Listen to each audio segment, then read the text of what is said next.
Okay, good morning students. In the last class we discussed some properties of colloidal salts. Today class we discuss the continued part. Electrophoresis.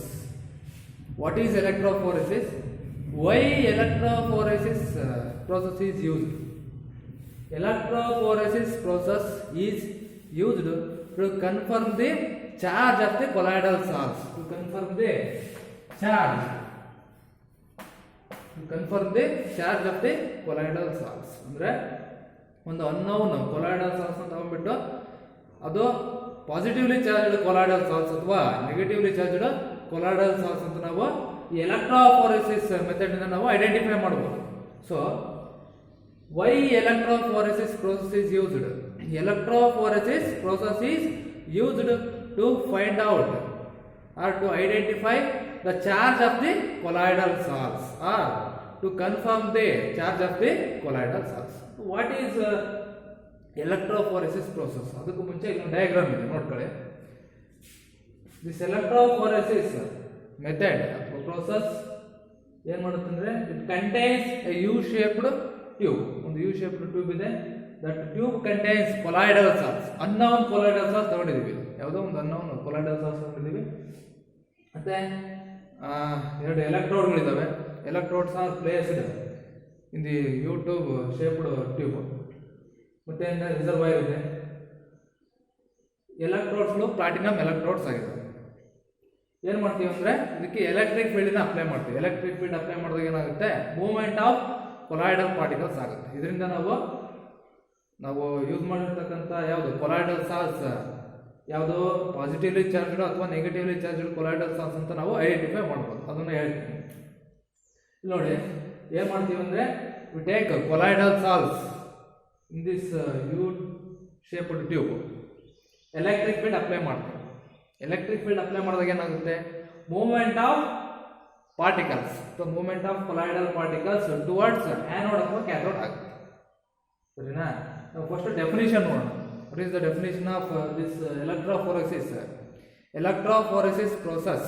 What is electrophoresis process? The movement of colloidal particles towards anode or cathode. The movement of colloidal particles towards anode or cathode under the influence of an electric field. Under the influence of an electric field is called electrophoresis. What is electrophoresis? The movement of colloidal particles towards anode or cathode under the influence of an electric field is called electrophoresis process.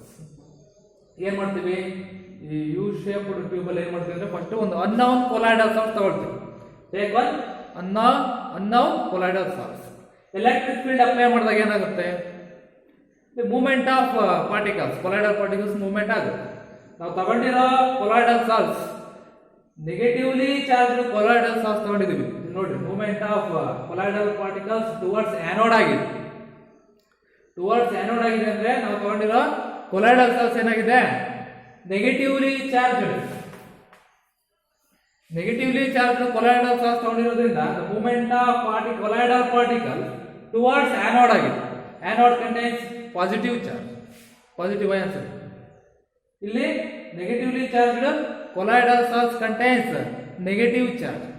ಈ negative charge can attract the positive charge ಅಥವಾ positive ಅಂದರೆ anode ಕಡೆ ಹೋಗಿ ಅಲ್ಲಿ ಏನಾಗುತ್ತೆ ಅಲ್ಲಿ place ಆಗುತ್ತೆ.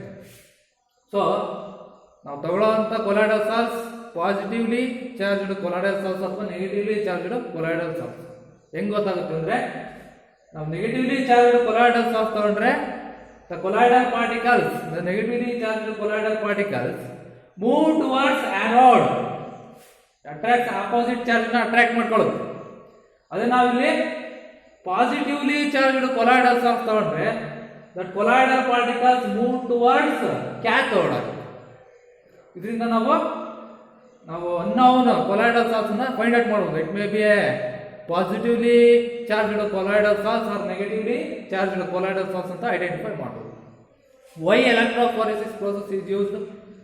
Electrophoresis process is used to find out or to confirm the charge of the colloidal salts under the influence of an electric field ಆಗುತ್ತೆ. ತಗೊಂಡಿರೋ colloidal salts, unknown colloidal salts ತಗೊಳ್ತೀವಿ. The colloidal particles move towards anode ಆದ್ರೆ ಅದು negatively charged colloidal salts ಆಗಿರುತ್ತೆ. ಅದೇ the colloidal particles move towards cathode ಆದ್ರೆ ಅದು positively charged colloidal salts ಆಗುತ್ತೆ. By under the influence of an electric field. ಇದರಲ್ಲಿ electro osmosis ಅಂತ ಬರುತ್ತೆ. Electro osmosis. ಏನು ಎಲೆಕ್ಟ್ರೋ ಆಸ್ಮೋಸಿಸ್ ಅಂದ್ರೆ the movement of colloidal particles towards anode or cathode can be prevented by the process called electro osmosis. Osmosis ಅಂದ್ರೆ ಗೊತ್ತಾಯ್ತು ನಿಮಗೆ. Osmosis ಅಂದ್ರೆ ಗೊತ್ತಿದೆ, ಅದನ್ನ ಪ್ರಿವೆಂಟ್ ಮಾಡುತ್ತೆ ಪಾರ್ಟಿಕಲ್ಸ್, ಅದನ್ನ ಎಲೆಕ್ಟ್ರೋ ಆಸ್ಮೋಸಿಸ್ ಅಂತ ಕರೀತೀವಿ. Okay, the movement of colloidal particles towards anode or cathode can be prevented by some means, by a process called electro osmosis. ಉದಾಹರಣೆಗೆ electrophoresis process is used to confirm the charge of the colloidal salts. It may be a positively charged colloidal salts or negatively charged colloidal salts. The electro osmosis ಅಂತ ಇದೆ.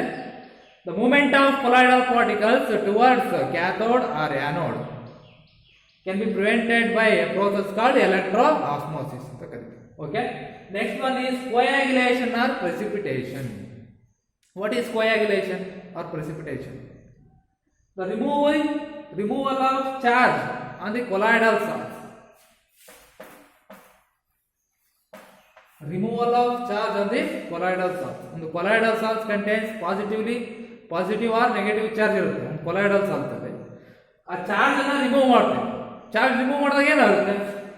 It undergoes neutralisation.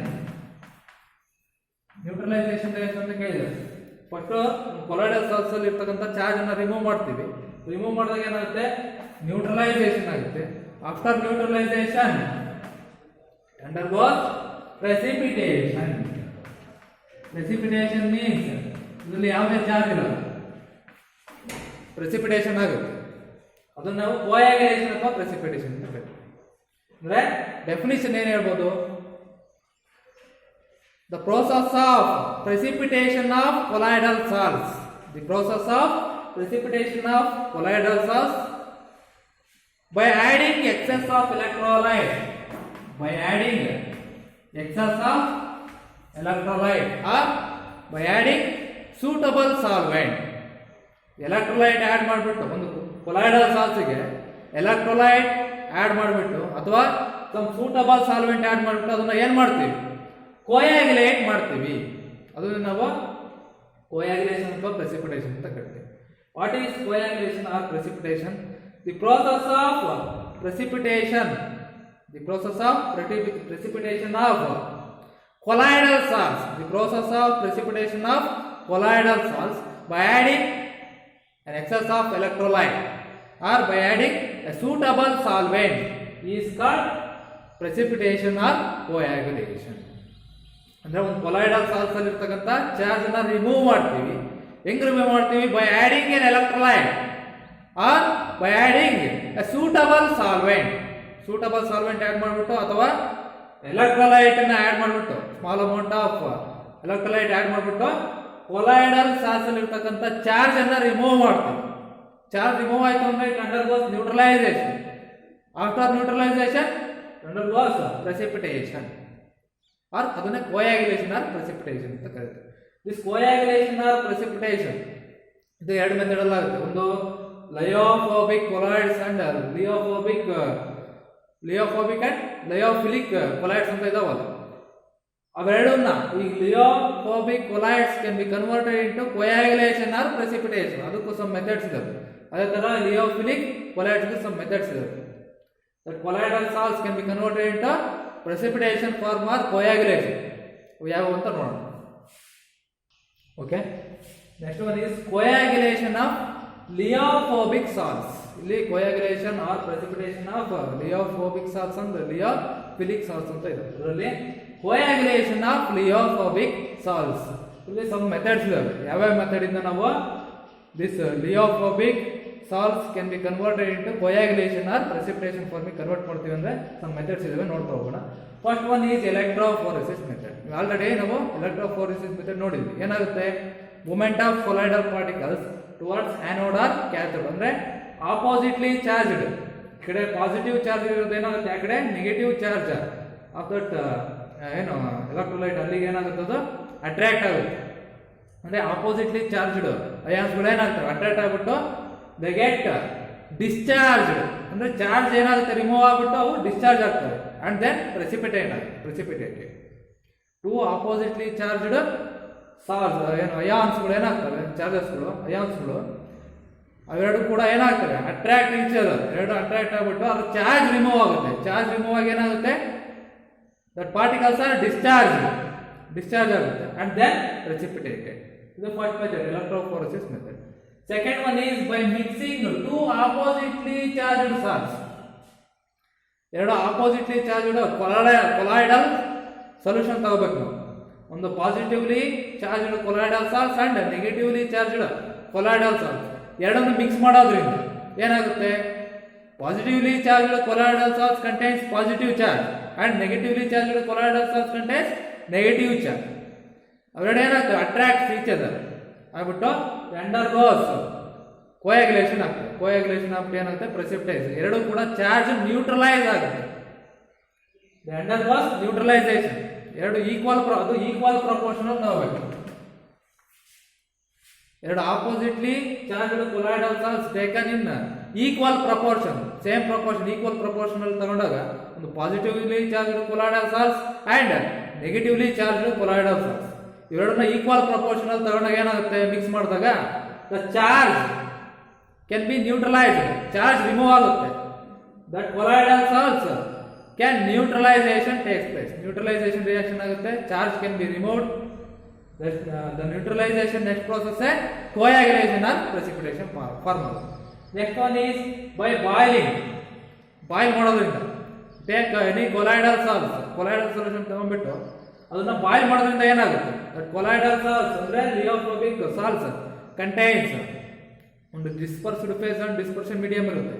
Dispersed phase particles and dispersion medium particles ಏನಾಗ್ತವೆ, undergoes collides each other, collide ಆಗ್ತವೆ. Collide means collision of the particles. ಆ surface ಮೇಲ್ಗಡೆ ಏನು particles ಇರ್ತವೆ ಅವು collide ಆಗ್ಬಿಟ್ಟು ಅವೇನ್ ಮಾಡ್ತವೆ, charge can be removed. Collision takes place. Next the charge can be removed. Charge remove ಆಗುತ್ತೆ, ಏನಾಗುತ್ತೆ, ಅಂಡರ್ಗೋಸ್ ನ್ಯೂಟ್ರಲೈಸೇಷನ್ ರಿಯಾಕ್ಷನ್ ಆಗ್ಬಿಟ್ಟು ನೆಕ್ಸ್ಟ್ ನಿಮಗೆ ಏನು ಸಿಗುತ್ತೆ, ಪ್ರೆಸಿಪಿಟೇಷನ್ ಆರ್ ಕೋಯಾಗುಲೇಷನ್ ಫಾರ್ಮ್ ಸಿಗುತ್ತೆ. Next one is by persistent dialysis. ಏನು ಪರ್ಸಿಸ್ಟೆಂಟ್ ಡಯಾಲಿಸಿಸ್ ಅಂದ್ರೆ ಗೊತ್ತು ನಿಮಗೆ. What is persistent dialysis? Some trace amount of electrolyte present in the colloidal salts. Colloidal salts ಅಲ್ಲಿ electrolyte ಆಡ್ ಮಾಡ್ತೀವಿ, ಅದರಲ್ಲಿ some trace amount of electrolyte colloidal salts ಅಲ್ಲಿ ಉಳ್ಕೊಂಡಿರುತ್ತೆ. That colloidal salts can be present in the some amount of electrolyte present in colloidal salts can be removed by this dialysis. Persistent dialysis ಇಂದ ಏನ್ ಮಾಡ್ತೀವಿ, ಅದನ್ನ electrolyte ನ remove ಮಾಡ್ತೀವಿ ಒಂದು colloidal solution ಒಳಗಡೆ ಇದೆ. ಅವಾಗ ಏನಾಗುತ್ತೆ, some charge present in that colloidal salts also removed. Charge ಕೂಡ ರಿಮೂವ್ ಆಗುತ್ತೆ. ನೆಕ್ಸ್ಟ್ ಏನಾಗುತ್ತೆ, ಅಂಡರ್ಗೋಸ್ ಪ್ರೆಸಿಪಿಟೇಷನ್ ಆರ್ ಕೋಯಾಗುಲೇಷನ್ ಆಗುತ್ತೆ. Next is by the addition of electrolyte. persistent dialysis ಆಯಿತು. some trace amount of electrolyte can be removed by this dialysis, persistent dialysis. ಇದಾಗಬೇಕಾದ್ರೆ ಏನಾಗುತ್ತೆ ಅಂದ್ರೆ charges that colloidal salts contains, ಈ electrolyte ಜೊತೆಗೆ ಏನಾಗುತ್ತೆ, the charge ಏನಿರುತ್ತೆ, it may be positive or negatively charge colloidal salts, ಆ charge ಕೂಡ remove ಆಗುತ್ತೆ. ಆಫ್ಟರ್ ಚಾರ್ಜ್ ರಿಮೂವಲ್ ಆದ್ಮೇಲೆ ಏನಾಗುತ್ತೆ, undergoes neutralisation. Next process undergoes coagulation or precipitation form. Next one is by the addition of electrolyte. The excess of electrolyte add ಮಾಡೋದ್ರಿಂದ ಒಂದು colloidal ಲಿಯೋಫೋಬಿಕ್ colloidal salts ಗೆ ಏನ್ ಮಾಡ್ತೀವಿ, ಎಲೆಕ್ಟ್ರೋಲೈಟ್ ಆಡ್ ಮಾಡ್ತೀವಿ. Colloidal salts contains okay by the addition of electrolyte. Addition of electrolyte add ಮಾಡೋದ್ರಿಂದ this lyophobic colloids can be converted into precipitation form or coagulation ಮಾಡಬಹುದು. by the addition of electrolyte. An excess of electrolyte is added to a colloidal salts. ಒಂದು colloidal salts ಗೆ excess of electrolyte add ಮಾಡೋದ್ರಿಂದ ಏನಾಗುತ್ತೆ? The colloidal salts contains positive or negative charge. Colloidal salts contains ಅಥವಾ ಅದನ್ನ positively charged colloidal salts or negatively charged colloidal salts ಅಂತ ಕರೀತೀವಿ. We add electrolyte to this colloidal salts. ಯಾವುದೋ ಒಂದು colloidal salts ಇರುತ್ತೆ. ಆ colloidal salts ಗೆ ಏನು ಮಾಡ್ತೀರಾ ನೀವು? excess of electrolyte add ಮಾಡ್ತೀರಾ. We add excess of electrolyte to any colloidal salts. This colloidal salts contains positive or negative charge. Colloidal solution ಅಲ್ಲಿ ಏನಿರುತ್ತೆ? ಪಾಸಿಟಿವ್ ಅಥವಾ ನೆಗೆಟಿವ್ಲಿ ಚಾರ್ಜ್ಡ್ ಪಾರ್ಟಿಕಲ್ಸ್ ಇರ್ತವೆ. We add excess of electrolyte to this colloidal salts. This electrolyte also contains positive or negative charged ions ಇರ್ತವೆ. ಅದರಲ್ಲೂ ಕೂಡ electrolytes. ಇಲ್ಲಿ the colloidal salts contains positive charge ಇದ್ರೆ ಇಲ್ಲಿ it attracts the negative charge of electrolyte or the negative charge present in the colloidal salts which attracts the positive charge of the electrolyte. ಅಂದ್ರೆ oppositely charged ions attracts each other ಬಿಟ್ಟು they undergoes neutralization. Then it's for precipitate ಅಥವಾ precipitate form ಬರುತ್ತೆ ಅಥವಾ coagulation form ಸಿಗುತ್ತೆ. ಏನಾಗುತ್ತೆ? ಒಂದು colloidal solution contains positively charged ಅಥವಾ negatively charged ions ಇರ್ತವೆ. We add excess of electrolyte to this colloidal salts. Electrolyte solution also contains positive or negative charge ions. The positive or negative charge ions present in colloidal salts. The positive charged ions present in colloidal salts which attracts the negative charge of that electrolyte. ಅಂದ್ರೆ oppositely charged ions attracts ಆಗ್ಬಿಟ್ಟು ಏನಾಗ್ತವೆ? They undergoes neutralization. And this neutralization next process ಏನಾಗುತ್ತೆ? coagulation or precipitation ಸಿಗುತ್ತೆ. ಅಂದ್ರೆ charge can be removed. Charge remove ಆಗುತ್ತೆ. ನಾವು electrolyte ಒಂದು colloidal solution add ಮಾಡೋದ್ರಿಂದ ಏನಾಗುತ್ತೆ? Colloidal solution contains positive or negatively charged ions. This positively or negatively charged ions can attract the opposite charge present in at electrolyte. ಇಲ್ಲಿ plus ಇದ್ರೆ positive ions ಇದ್ರೆ it attracts negative charge. ಇಲ್ಲಿ negative charge ಅಥವಾ negative ions ಇದ್ರೆ it attracts positive from the electrolyte and then undergoes neutralization reaction and then next form is coagulation or precipitation ಸಿಗುತ್ತೆ. ನೋಡಿ, a negative ion causes the precipitation of positively charged salts. Negative ion causes the precipitation of positively charged salts and vice versa. ಅಂದ್ರೆ negatively charged colloidal salts ಇದ್ರೆ ಏನಾಗುತ್ತೆ? it attracts positive charge from the electrolyte ಅಥವಾ the negative charge ಇತ್ತು ಅಂದ್ರೆ that colloidal salts contains negative charge, it attracts positive charge ಅಥವಾ positive ions from the electrolyte. ಅದು ನಾವು next one is coagulating ion ಅಂತ ಕರಿತೀವಿ. ಏನು coagulating ion? The ion responsible for the coagulation. The ion responsible for coagulation or precipitation. That ion is called coagulating ion. What is coagulating ion? The ion responsible for coagulation or precipitation. Coagulation ಅಥವಾ precipitation ಆಗೋದಕ್ಕೆ ಒಂದು ion ಕಾರಣ ಆಗಿರುತ್ತೆ. ಆ ion ನಾವು ಏನಂತ ಕರಿತೀವಿ? coagulating ion ಅಂತ ಕರಿತೀವಿ. It may be a positive or negative ion ಆಗಿರ್ಬೋದು. ಅಂದ್ರೆ colloidal salts contains positive charge ಇತ್ತು ಅಂದ್ರೆ the ion responsible for this coagulation ಅಥವಾ precipitation ಆಗೋದಕ್ಕೆ ಕಾರಣ ಯಾವುದಾಗಿರುತ್ತೆ? negatively charged ions of the electrolyte. Negatively charged ions of the electrolyte. That electrolyte contains negative charge. It attracts or absorbs the positive charge of the colloidal salt. ಅಥವಾ the colloidal salts containing a positive charge, it attracts or absorbs the negative charge of the electrolyte. The ion, electrolyte ಅಲ್ಲಿ ಇರತಕ್ಕಂತ ion, the ion responsible for this coagulation, that ion is called coagulating ion. Next one is coagulating valence. ಅಂದ್ರೆ some amount of electrolyte required for this coagulation. ಒಂದು ಕೊಯಾಗುಲೇಷನ್ ಆಗಬೇಕು ಅಂದ್ರೆ, ಒಂದು colloidal salts ಕೊಯಾಗುಲೇಷನ್ ಆಗಬೇಕು ಅಂದ್ರೆ ನಾವು ಆಡ್ ಮಾಡ್ತಕ್ಕಂಥ ಎಲೆಕ್ಟ್ರೋಲೈಟ್ ಎಷ್ಟು ಪ್ರಮಾಣದಲ್ಲಿ ಇರಬೇಕು ಅಮೌಂಟ್, ಅದನ್ನ ನಾವು ಕೊಯಾಗುಲೇಟಿಂಗ್ ವ್ಯಾಲ್ಯೂ ಅಂತ ಹೇಳ್ತೀವಿ. ಅದು ಸ್ಟ್ಯಾಂಡರ್ಡ್ ಆಗಿ ಒಂದು ಡೆಫಿನೇಷನ್ ಇದೆ. ಟೇಕ್ ಒಂದು ಸ್ಟ್ಯಾಂಡರ್ಡ್ ಡೆಫಿನೇಷನ್ ನೋಡಿ ಏನ್ ಹೇಳುತ್ತೆ coagulating value. The minimum concentration of an electrolyte, the minimum concentration of an electrolyte in millimoles per litre. Millimoles per litre ಅಂದ್ರೆ ಅದು ಎಷ್ಟು ಸ್ಮಾಲ್ ಅಮೌಂಟ್ ಇರುತ್ತೆ, ತುಂಬಾ small amount. The minimum concentration of an electrolyte in millimoles per litre required to cause precipitation of salt in 2 hours is called coagulating value.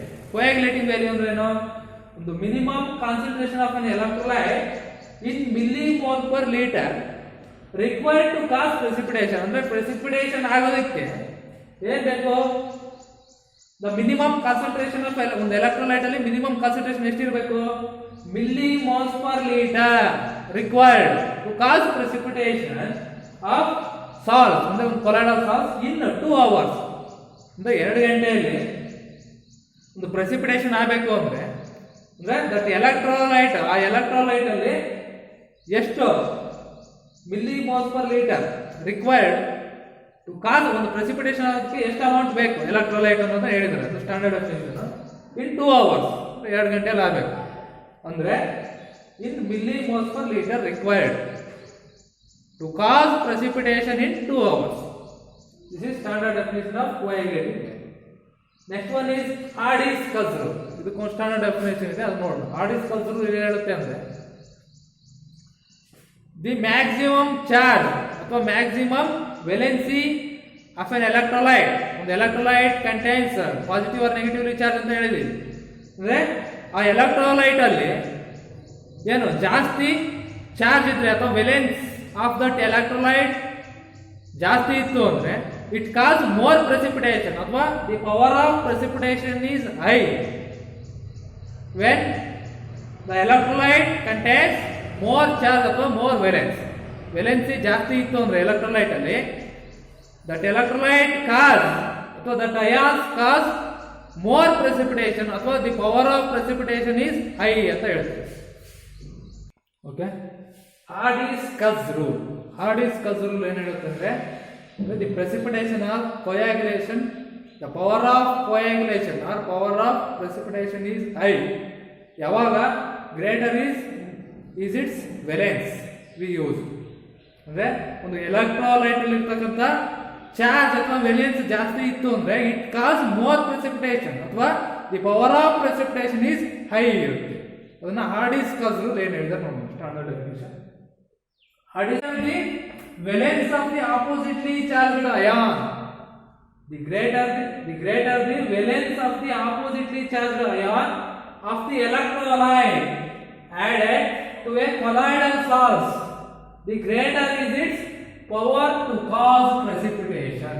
ಅಂದ್ರೆ ಒಂದು electrolyte ಅಲ್ಲಿ ಇರತಕ್ಕಂತ charge ಅಥವಾ valence of that electrolyte is high, it cause more precipitation ಅಂತ ಇರುತ್ತೆ. The electrolyte can contains a more charge ಅಥವಾ the valence of that electrolyte is high.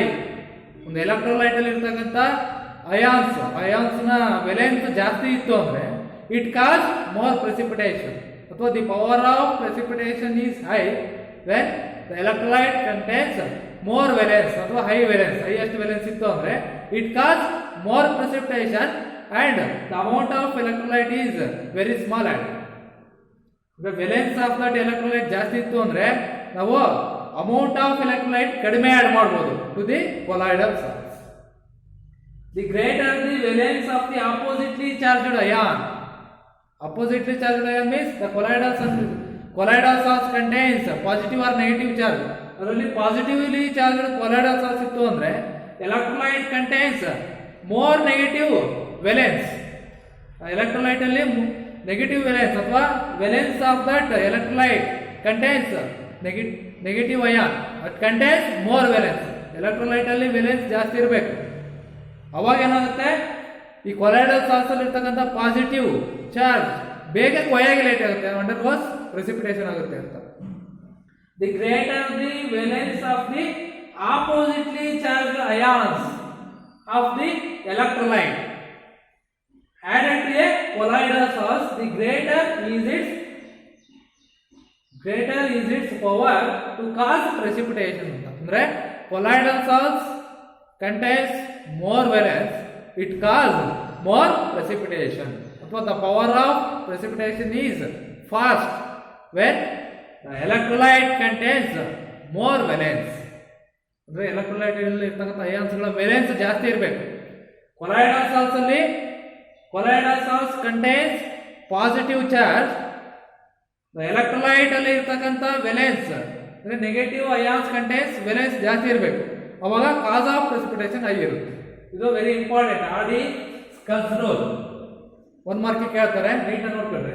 The greater the valence of the oppositely charged ion of the electrolyte added to a colloidal salts, the greater is its power to cause precipitation. ಇದು simple ಆಗಿದೆ. ಏನು ಅಂದ್ರೆ ಒಂದು colloidal salts contains positive or negatively charged ions. ಒಂದು colloidal salts ಅಲ್ಲಿ negatively charged ions ಅಂತ ತಿಳ್ಕೊಳ್ಳಿ.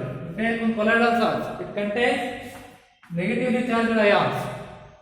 ನೀವು ಆಡ್ ಮಾಡೋ ಎಲೆಕ್ಟ್ರೋಲೈಟ್ ಏನಿರಬೇಕು, ಪಾಸಿಟಿವ್ಲಿ ಚಾರ್ಜ್ಡ್ ಅಯಾನ್ಸ್ ಇರಬೇಕು. ಆ ಅಯಾನ್ಸ್ಗಳ ವೇಲೆನ್ಸ್ ಏನಿರಬೇಕು, ಹೈ ಇರಬೇಕು. ಆ ವೇಲೆನ್ಸ್ಗಳ ಅಯಾನ್ ಹೈ ಇದ್ದಾಗ ಏನಾಗುತ್ತೆ, it cause power of precipitation is high ಇರುತ್ತೆ. ಅಥವಾ the colloidal solution contains positive charge, ಅದಕ್ಕೆ ಆಡ್ ಮಾಡೋ ಎಲೆಕ್ಟ್ರೋಲೈಟ್ ಕಂಟೈನ್ಸ್ ಏನಿರಬೇಕು, ಆ ಎಲೆಕ್ಟ್ರೋಲೈಟ್ ಅಲ್ಲಿ ನೆಗೆಟಿವ್ಲಿ ಚಾರ್ಜ್ ಅಯಾನ್ಸ್ ಇರಬೇಕು. ಅದ್ರ ವೇಲೆನ್ಸ್ ಜಾಸ್ತಿ ಇರಬೇಕು. ಹೈಯೆಸ್ಟ್ ವೇಲೆನ್ಸ್ ಇತ್ತು ಅಂದ್ರೆ it cause more precipitation. Precipitation fast ಆಗುತ್ತೆ ಮತ್ತೆ power of precipitation is high ಇರುತ್ತೆ. This is very important. Hardy Schulze rule.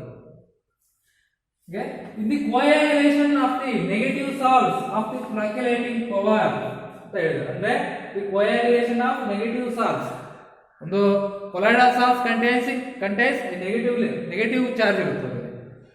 The floculating power ಏನಾಗಿರುತ್ತೆ, Al3+ is greater than barium2+ is greater than sodium+. ಅಂದ್ರೆ ನೋಡಿ Al3+, ಇದರ valence ಏನಾಗಿದೆ, valence of that electrolyte added to a colloidal salts is high. highest valence ಇತ್ತು, electrolyte add ಮಾಡ್ತೀವಿ ಅದರಲ್ಲಿ highest valence ಇತ್ತು ಅಂದ್ರೆ it cause more precipitation. ನೋಡ್ರಿ barium2+ ಇದೆ, ಅದ್ರ ನೆಕ್ಸ್ಟ್ Na+ ಸೋಡಿಯಂ. ಇದು ಯಾವುದಕ್ಕೆ, the colloidal salts contains negative charge. ನಾವು ಆಡ್ ಮಾಡ್ತಕ್ಕಂಥ ಎಲೆಕ್ಟ್ರೋಲೈಟ್ ಅಲ್ಲಿ ಏನಿರಬೇಕು, ಪಾಸಿಟಿವ್ಲಿ ಚಾರ್ಜ್ಡ್ ಅಯಾನ್ಸ್ ಇರಬೇಕು. ಅಥವಾ it contains positive ions, valence is high ಇರಬೇಕು. ಅವಾಗ ಕಾಸ್ ಆಫ್ ಪ್ರೆಸಿಪಿಟೇಷನ್ ಹೈ ಇರುತ್ತೆ. ಅದೇ ತರ coagulation of positively charged salts, we add an electrolyte, that electrolyte contains negative ions. So negatively charged particles ಇರಬೇಕು. ಆ negatively charged particles contains more valence. ಇಲ್ಲಿ ಫೆನೈಟ್, ಸೈನೈಟ್, phosphate PO4 3-, SO4 2-, Cl-. ಇಲ್ಲೂ ಕೂಡ valence ಅಥವಾ charge of that ion added to colloidal salts high ಇರುತ್ತೆ. It cause more precipitation. ಇದು with addition of electrolyte ಇಂದ lyophobic salts can be converted into coagulation or precipitation by adding an electrolyte.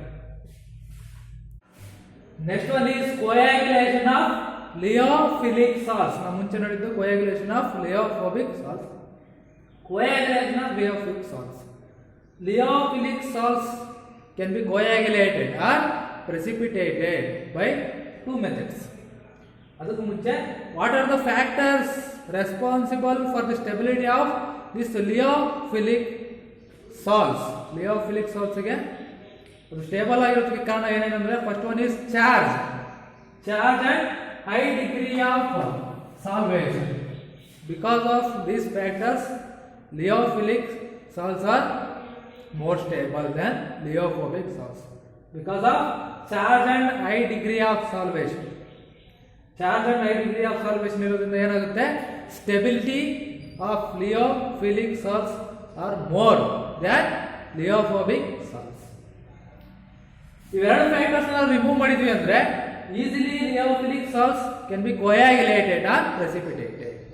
Charge and high degree solvation ಇವೆರಡನ್ನ remove ಮಾಡಿದ್ವಿ ಅಂದ್ರೆ factors lyophilic salts easily coagulated or precipitated ಫಾರ್ಮಿಗೆ ಬರುತ್ತೆ. What are the factors? Charge and high degree of solvation. The factors can be removed by two methods. First one is by adding an electrolyte and by adding a suitable solvent.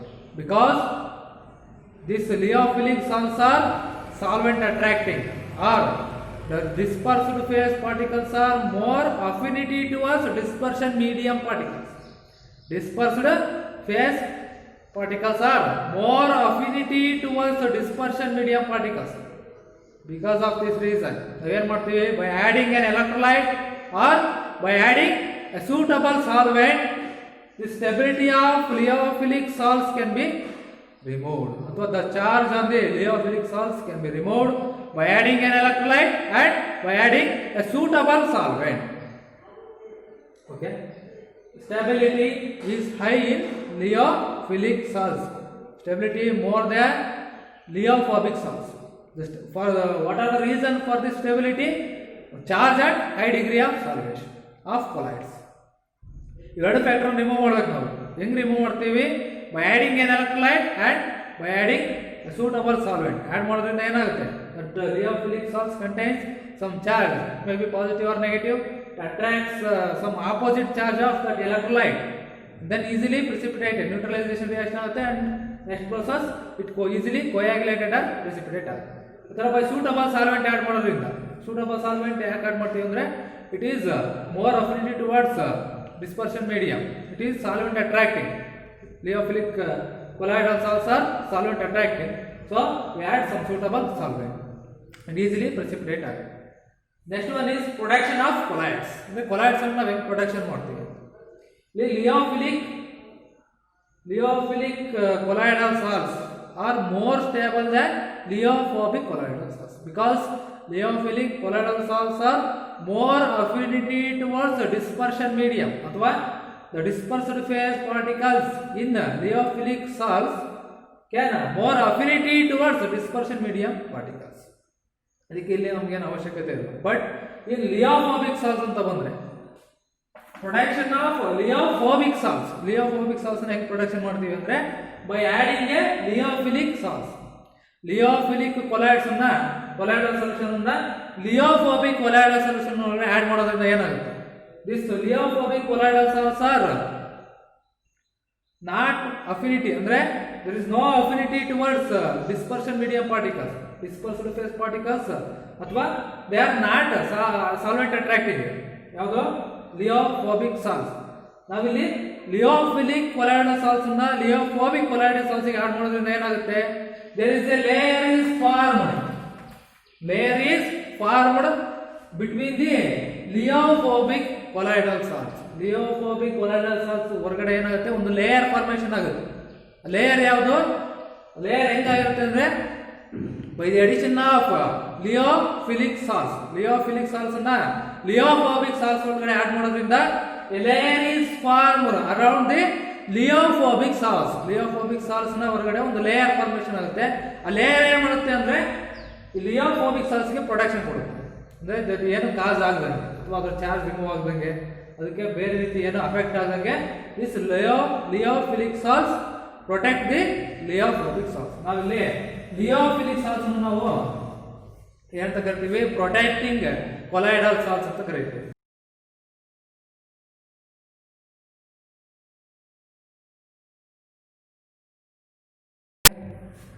ಲಿಯೋಫಿಲಿಕ್ colloids, production of ಲಿಯೋಫಿಲಿಕ್ and ಲಿಯೋಫೋಬಿಕ್ colloids ಅಂದರೆ we add liophilic colloids to liophobic colloids.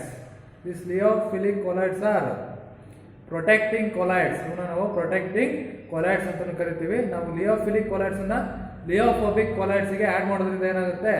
This liophilic colloids gives protection to liophobic colloids. A layer is formed around the ಲಿಯೋಫೋಬಿಕ್ colloids. ಆ ಲಿಯೋಫೋಬಿಕ್ colloids ಹೊರಗಡೆ ಒಂದು layer formation ಆಗುತ್ತೆ. ಯಾವುದು layer formation ಆಗೋದು? Lyophilic colloids. So lyophilic colloids are called protecting colloids. Next emulsion.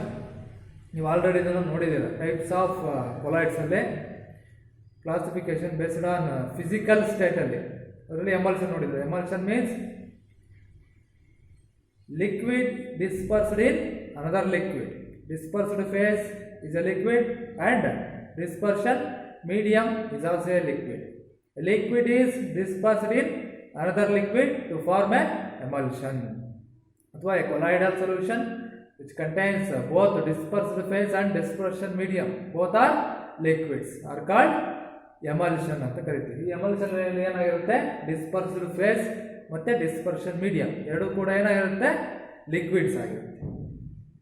This emulsion are classified into two types. First one is oil dispersed in water type. Oil dispersed in water type. Idna oil in water type anta karteve. Another one is water dispersed in oil. Oil dispersed in water and water dispersed in oil. Oil dispersed in water idralle dispersed phase is oil, dispersion medium water. Oil is dispersed in water, so it is called oil dispersed in water type anta ಕರೀತೀವಿ. Oil in water type anta ಕರೀತೀವಿ. ಅದೇ ತರ water dispersed in oil, ಇದರಲ್ಲಿ dispersed phase is water, dispersion medium oil. Dispersed phase water, dispersion medium. ಇಲ್ಲಿ ನೋಡಿ, oil is dispersed phase, oil dispersed in water. ಇದರಲ್ಲಿ oil is dispersed phase, water is dispersion medium.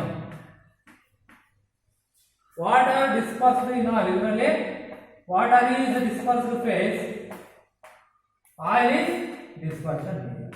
Some example for oil dispersed in water, salsige milk and vanishing cream. And water dispersed in oil type, ಇದಕ್ಕೆ example butter and cream. ಇಲ್ಲಿ oil dispersed in water ಇದೆಯಲ್ಲ, it is not stable. Oil dispersed in water type is not stable. It forms two layers on standing. ನಾವೇನಾದ್ರು ಅದನ್ನ ಈ solution ಏನು oil dispersed in water ಇದನ್ನ ನಾವು ಒಂದು beaker ಅಥವಾ ಬೀಕರ್ ಹಾಕಿಟ್ವಿ ಅಂದ್ರೆ ಏನಾಗುತ್ತೆ, it forms two layers. It is not stable. ಇದನ್ನು ನಾವು ಎಮಲ್ಸಿಫೈ ಮಾಡಬೇಕು. ಅದಕ್ಕೆ ಏನು ಮಾಡ್ತೀವಿ, we add external agent. For stabilizing this, oil dispersed in water type salts, colloids. Oil dispersed in water type colloids stabilize ಆಗೋದಕ್ಕೆ, it is not stable. ಇದನ್ನ stabilise ಮಾಡೋದಕ್ಕೆ ಏನು ಮಾಡ್ತೀವಿ, an external agent is added. That agent is called emulsifying agent. Called emulsifying agent. ಏನು emulsifying agent ಅಂದ್ರೆ, for stabilizing an emulsion we add an external agent. For stabilizing an emulsion, external agent is added. That agent is called emulsifying agent. ಅದರಲ್ಲಿ oil in water emulsion ಅಂದ್ರೆ emulsion stabilising and emulsion external agent add ಮಾಡ್ತೀವಲ್ಲ, emulsifying agent. ಇದರಲ್ಲಿ ಎರಡು type ಇದೆ. Oil in water type ಇದ್ರೆ ಈ ಎಮಲ್ಷನ್ಗೆ ಎಕ್ಸಾಂಪಲ್ಗಳು ಯಾವ, proteins, gums, natural and synthetic salts.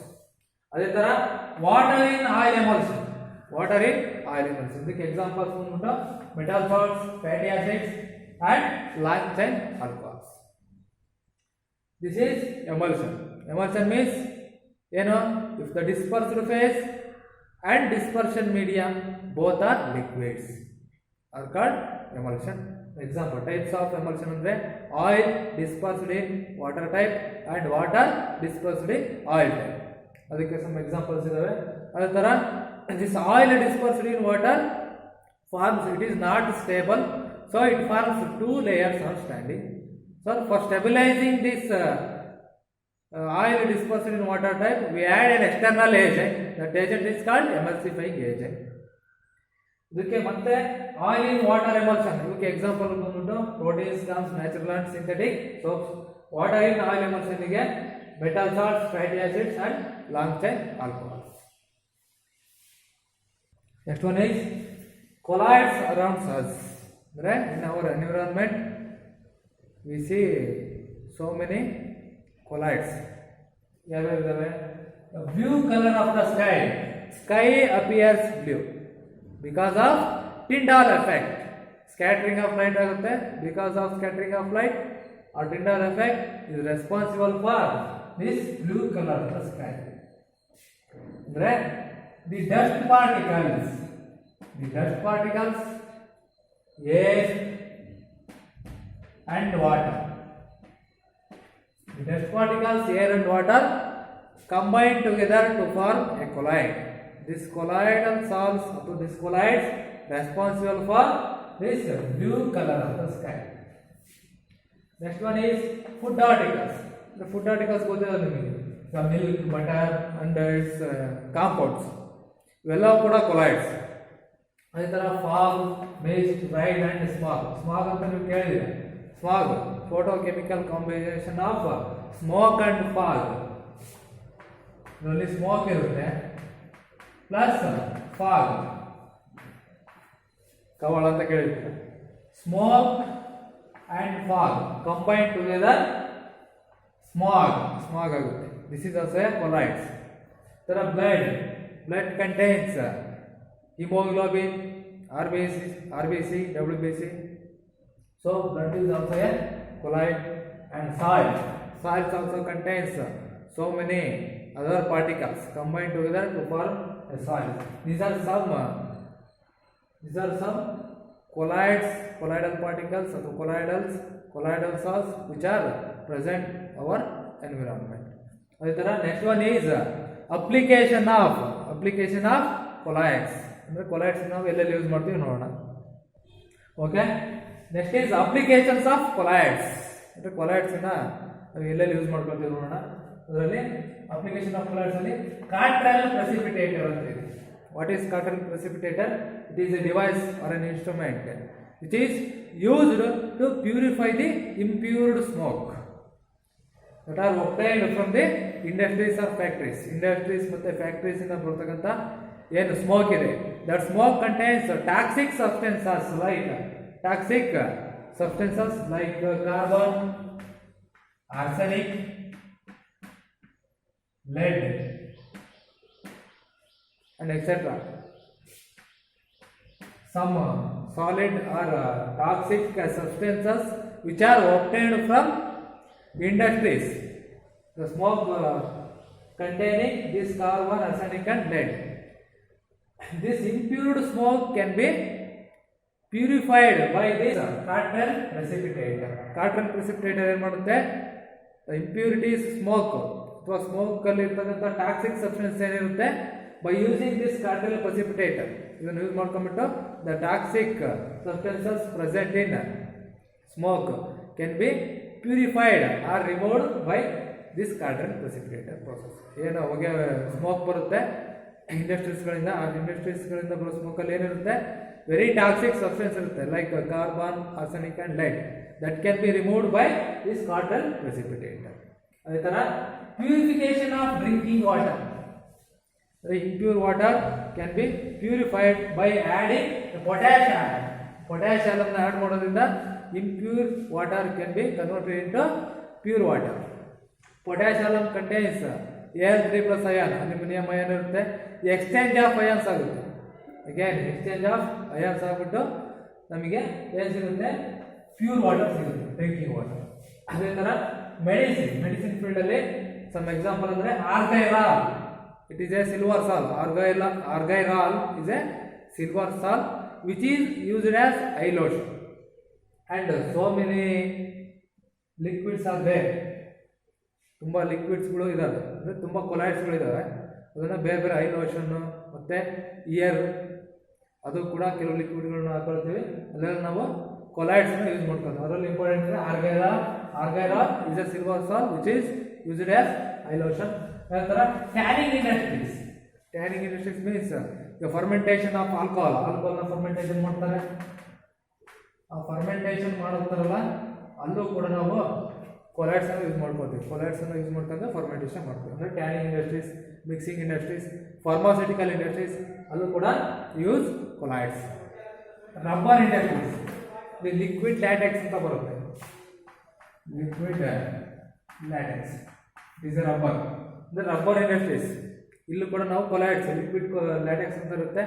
Add some external agent use ಮಾಡಿಬಿಟ್ಟು ಅದನ್ನ ಏನು ಮಾಡ್ತೀವಿ ನಾವು ಹಾರ್ಡ್ ಮಾಡ್ತೀವಿ, ನಿಮಗೆ ಹಾರ್ಡ್ ರಬ್ಬರ್ ಸಿಗುತ್ತೆ by using some external agents. ಅಲ್ಲೂ ಕೂಡ ಯೂಸ್ ಮಾಡ್ತೀವಿ. ಆರ್ಟಿಫಿಷಿಯಲ್ ರೈನ್ ಆಗಬೇಕಂದ್ರೆ ನಿಮ್ಗೆ ಬೇಕಾಗಿರೋದು silver bromide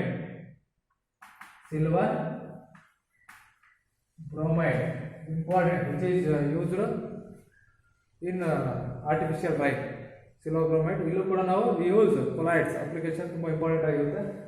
some industrial products like paints, inks and rubber, production of rubber, fermentation ಇಲ್ಲ ಎಲ್ಲ ಕಡೆನೂ ಕೂಡ ನಾವು ಏನು ಮಾಡ್ತೀವಿ ಕೊಲಾಯ್ಡ್ಸನ್ನು ಯೂಸ್ ಮಾಡ್ತೀವಿ. These are some important applications of colloids. Okay, this completes your surface chemistry chapter.